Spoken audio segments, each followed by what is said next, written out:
Hi guys, என்னோட தங்கச்சிகளுக்காக தான். அக்கா இன்னைக்கு நீங்கள் என்ன குழம்பு வைக்க போறீங்க அப்படின்னு சொல்லி நிறைய பேர் எதிர்பார்ப்போட இருப்பீங்க. இன்னைக்கு நான் என்ன வைக்க போறேன் அப்படின்னா மட்டன் நெஞ்சு கறி போட்டு குழம்பு வைக்க போறேன். மட்டன் இன்னும் வரல. அதுக்கு முன்னாடி வந்து பார்த்தீங்கன்னா நான் தேவையான பொருள் வந்து பூண்டு, கொஞ்சம் இஞ்சி, கொஞ்சம் ஒரு கை அகலத்துக்கு சின்ன வெங்காயம் எல்லாமே எடுத்து நான் நறுக்கி வச்சுக்கிறேன்.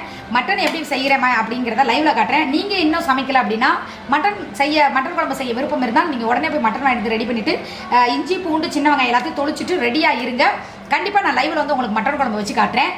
டெய்லி வச்சு வைக்கிறீங்க, நான்வெஜ் வைக்கிறீங்களாக்கா? வெஜ்ஜு கண்டிப்பாக சீக்கிரமாக வச்சு காட்டுறேன். இதை விட என்ன ஒரு விஷயம் அப்படின்னு சொல்லி பார்த்தீங்கன்னா, நான் நாளைக்கு பெங்களூர் வர்றேன். அதாவது இன்னைக்கு நைட்டு இல்லைனா நாளைக்கு காலையில் நாங்கள் வந்து பெங்களூர் கிளம்புறோம். அதனால் பெங்களூரில் இருக்கக்கூடிய என்னோட ஃபேன்ஸ் யாராவது இருந்தீங்க அப்படின்னா, நான் உங்களை மீட் பண்ணணும், நீங்கள் என்னை மீட் பண்ணணும் அப்படின்னு ஆசைப்பட்டால் கண்டிப்பாக மீட் பண்ணலாம். என்னோட வாட்ஸ்அப் நம்பர் சரி 8148118187 இந்த நம்பருக்கு கான்டாக்ட் பண்ணுங்கள். வாட்ஸ்அப்பில் கான்டாக்ட் பண்ணுங்கள். இல்லை நார்மல் கால் வாங்க. கண்டிப்பாக நாளைக்கு பெங்களூர் வரேன். இப்போ லைவில் மட்டன் குழம்பு உங்களுக்கு வச்சு காட்டுறேன்.